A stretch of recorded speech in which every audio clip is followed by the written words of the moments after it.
እንዴት ነህ መርማሪው? ትመጣለህ ብዬ እየጠበኩ ነበር። ምን ማለት ነው? እያጣራን ነው ማለት? የሰጠው ማስረጃ እኮ ሌላ ለማጣራት ሳይሆን ቀጥታ ወደ ፍርድ የሚያቀርብ ነው። እባክሽ ቤቴ፣ እባክሽ ውለታሽን መቼም ማረሰው። ልጅቷ ውጪ ናት፣ ይዣት እባክሽ ቤቴ። እስካሁን እየጠበቅኩሽ ነው። የት እንዳለች አትናገሪም? እባክህን፣ እኔ የማውቀው ነገር ቢኖር እንደዚህ ይጨነቃለሁ እንዴ? መጨነቅ ስለምትፈልግ ይሆናላ።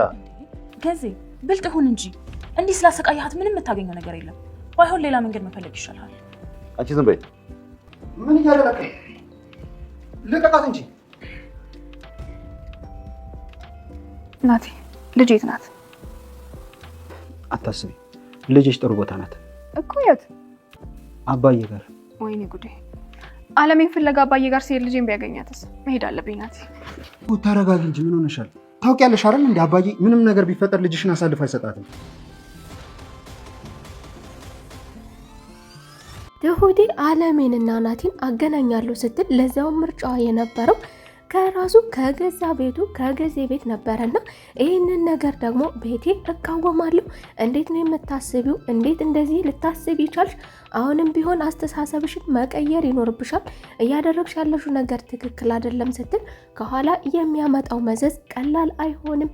ስለዚህ ወደ ራስሽ ተመለሺ በማለት ናቲም ትክክል እንደሆነች እና ቤቴ የተናገረችው ነገር እውነቷን እንደሆነ አሁን እናቱ ከዛ ቤት ማግኘቱ ለሁላቸውም አደጋ ሊፈጥር ስለሚችል ስለዚህ መመለስ ይኖርባቸዋል ያለችውን የቤቲን ሀሳብ ሙሉ በሙሉ ተስማምተውበት ናቲም እንዲመለሱ አድርገዋቸዋል።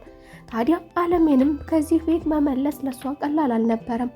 አባቢ ከዛ ከደረሰች በኋላ አለሜ ያለችበት የጤና ሁኔታ ሙሉ በሙሉ ችግርን የማትረዳ በመሆኗ ለሱ መመለስ አለሜን ከዛ ቦታ ወደ ቤቱ መመለስ ቀላል አልነበረም። ትሁቴን በቤቴ ሀሳብ ተስማምታ ታዲያ እና አባቢ በር አካባቢ ደርሰዋን ብለዋት ስለነበረ ታዲያ ወደ ውጭ በመውጣት እንዲመለሱ በማድረግ ከጊዜ ቀድመው እዚህ ከመድረሳቸው በፊት ወይም ደግሞ እሱ እዚህ ጋር ቆመው ከመድረሱ በፊት ስለዚህ ሌላ ችግር ከመፈጠሩ በፊት ልመልሰው በማለት ከግቢ ወጥታ ነበር። ታዲያ በዚህ መካከል ደግሞ ጊዜ አግኝቷት ትሁቴን አሁንም አለሜ ያለችበትን የማታመጭ ከሆነ ከዚሁ እገልሻለሁ በማለት ትሁቴን አንቆ በማሰቃየት እንዲሁም ደግሞ ከሷ ሌላ ምንም እንደማይፈልግ አለሜ ያለችበትን ቦታ እንደምታውቅ እርግጠኛ ስለሆነ ስለዚህ አለሜ የምትኖርበትንና ያለችበትን ቦታ የማትነግሪኝ ከሆነ ስለዚህ የአብርሃምን መስዋዕትነት እኔ ደግሞ በአንቺ ላይ አሳይሻለሁ። እናትና ልጅን ማለየት ላይ የምን ያህል ጎበዝ እንደሆንኩ ታውቂኛለሽ። ስለዚህ የአለሜ እጣ ፈንታ አንቺ ላይ እንዳይሆን ከፈለግሽ አለሜን አሳልፈሽ ስጪኝ በማለት ትሁቴን አስፈራርቷታል። ትሁቴም የማውቀው ነገር የለኝም የማውቀውን ሁሉ ነግሬያለሁ ስትል ከዚህ ሌላ መናገር ባለመቻሏ ታዲያ እሱን ደግሞ በተግባር አሳይሻለሁ የሁለታቸውን ትንቅንቅ የተመለከተው ናቲም ታዲያ አንድ ነገር ማድረግ ይኖርብኛል። ይሄንም ደግሞ ቤቴን ለምኜና ተማጽኜ በምንም አይነት መስዋዕትነትም ቢሆን ተማጽኜ እሷን ህፃኗን ማውጣት ይኖርብኛል።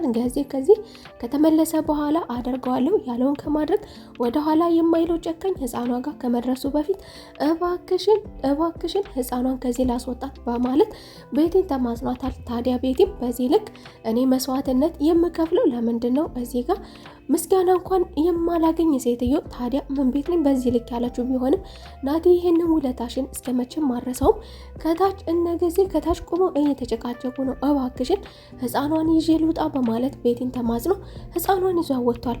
ታዲያ ከዚህም ወደ ቤት እንደተመለሰ ህፃኗን ያልኩትን አደርጋለሁ በማለት ትሁቴም እየተማጸነችው ገዚህም ህፃኗን ለማፈንና ህፃኗን እናቷ ፊት ለማሰቃየትና የጭካኔውን ጥግ አሳይሻለሁ በማለት በሮ ህፃኗ ወዳለችበትም ክፍል ገብቶ ነበር።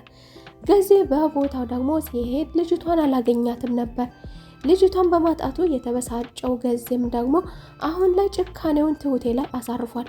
ቤቲም ለዚህ ነገር ተጠያቂ ብትሆንም ምንም የምታውቀው ነገር እንደሌለና አንድ ትልቅ ሰውዬ አያቷ ነኝ ያለ ሰውዬ መጥቶ እንደወሰዳት ብቻ ተናግራ ነገሩን ቀለል አድርጋ ሸፋፍና ማልፋለች። ናቲም የትሁቴን ልጅ ከችግር ካወጣ በኋላ የትሁቴን ችግር ካቀለለላት በኋላ ታዲያ ይሄ ሰውዬ ለእሷም እንደማይራራላትም እርግጠኛ ስለሆነ ህፃኗን ወደ አባቤ ካደረሰ በኋላ ታዲያ ወደ ቤትም በመመለስ ትሁቴ ካለችበት ጭንቀትና ካለችበትም ስቃይ እንዲቀልላት አድርጓታል። ገዚህ አለቅሽም ያለ ሲሆን ነገር ግን ናቲ በቦታው በመገኘቱ ጭካኔውን ከዚህ በላይ ማራመድ አልቻለም። ትሁቴ ለህፃኗ ልጅ እንዳትጨነቅና እንዳትረብሽ ህፃኗ ልጅ ደህና ቦታ እንዳደረጋትና ደህና መፍትሄ ለሷም እንደማያጣላትም ተናግሮ ዛሬ ላይ የተሻለ መፍትሄ ማምጥቷል። ታዲያ አባቢም ደግሞ አለሜ እንድትረዳውና ትሁቴ ያለችበት ችግር ህፃኗም ያለችበትን ችግር እንድትረዳው አለሜ በማትረዳበት የጤንነትም ሁኔታ ሆና እንድትረዳው የበኩሉን ጥረት እያደረገ የነበረው አባቢም ይህ ነገር ለናቲም ቢናገር የተሻለ መፍትሄ ሊያገኝ እንደሚችል ስለተገነዘበ ታዲያ ለናቲ አለምዬ ያለችበት ሁኔታ ድሮ ካለችበት ሁኔታ ጋር ማነጻጸርና ማወቅ እፈልጋለሁ በማለት ለናቲም ጠይቆ ነበረ። ታዲያ ናቲም እናቱ ብርቱ ሴት እንደሆነችና ጠንካራ ሴት ብልህ ሴት እንደሆነች ለቤቷ ሟች የሆነች ብርቱ ጠንካራ የምትባል ሴት እንደሆነችም እየተናገረ ታዲያ አባቢ ደግሞ አሁን ላይ ግን እሱ ከሚላት ተቃራኒ ፈሬና ተጠራጣሪ እንደሆነች ፍጹም ናቲ ከሚላት ተቃራኒ እንዲሁ ደግሞ ሕክምና እንደሚያስፈልጋት የሱም ጎኗ መሆን እንደሚያስፈልጋትም አለሜ ትክክል እንዳልሆነችና አሁንም ሕክምና እንደሚያስፈልጋት እኔም ደግሞ ናቲ ልጇ ከጎኗ መሆን እንደሚገባውም ከአባቢ ጋር ተነጋግረዋል።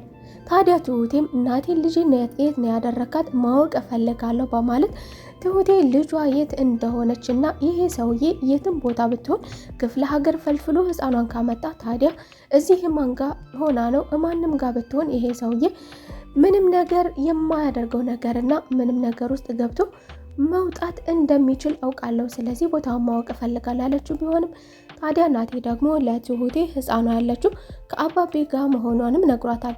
ታዲያ ትሁቴም አባቢ ያለችበትን ቦታ አባቢ ያለበትን ቦታ አለምን ፍለጋ እዛ ስለሚሄድ ህፃኗ ደግሞ እዛ እየባረቀች ወደ ውጭ ብትወጣ ተደበቂ የማትባል የማትረዳ ህፃን ልጅ ስለሆነች እንዴት እዛ ታደርጋታለህ? እዛ ለልጄ ያሰጋል ያለችው ቢሆንም ታዲያ ናቲም ደግሞ መረጋጋት እንዳለባትና አባቢ ህፃኗን አሳልፎ መስጠት እንደማይችል በቀላሉ መስጠት የማይችል ሰው መሆኑን ሲናገር በእርግጠኝነት ነበረ።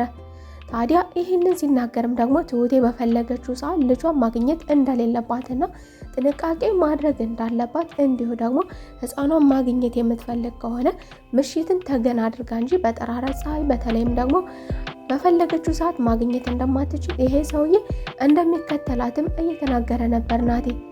ታዲያ ገዜም ደግሞ አሁንም ትሁቴን በመከታተል ልጇን ልታገኝ የምትወጣበትን ሰዓት በመጠባበቅ ትሁቴን ከኋላ እየተከተላን ነበረ። ትሁቴም እንግዲህ የሰውዬ አያገኘኝም በማለት ልጇን ለማግኘት በምሽት እየሄደች ገዜም ከኋላ እየተከተላን ነበረ። እስኪ ሀሳብ አስተያየታችሁን ግምታችሁን እናንተም ኮሜንት ስር አስቀምጡልኝ። ገዜ ህፃኗንም አለሜንም ያገኛቸው ይሆን ወይስ ደግሞ ትሁቴ ከኋላ እየተከተላት መሆኑን ባናና ወይም ደግሞ ነቅታበት አቅጣጫ ትቀይር ይሆን? ምን ይፈጠር ይሆን? ሀሳብ አስተያየታችሁን ገምታችሁ እናንተ ኮሜንት ስራ አስቀምጡልኝ። እንዲሁም ቪዲዮ ላይክ ማድረግ አትርሱ። ለቻናሉ አዲስ ከሆናችሁ የደወል ምልክቷን በመጫን ቤተሰብ ይሁኑ እያልኩኝ በቀጣይ ክፍል ተመልሰን እስከምንገናኝ መልካም ቆይታ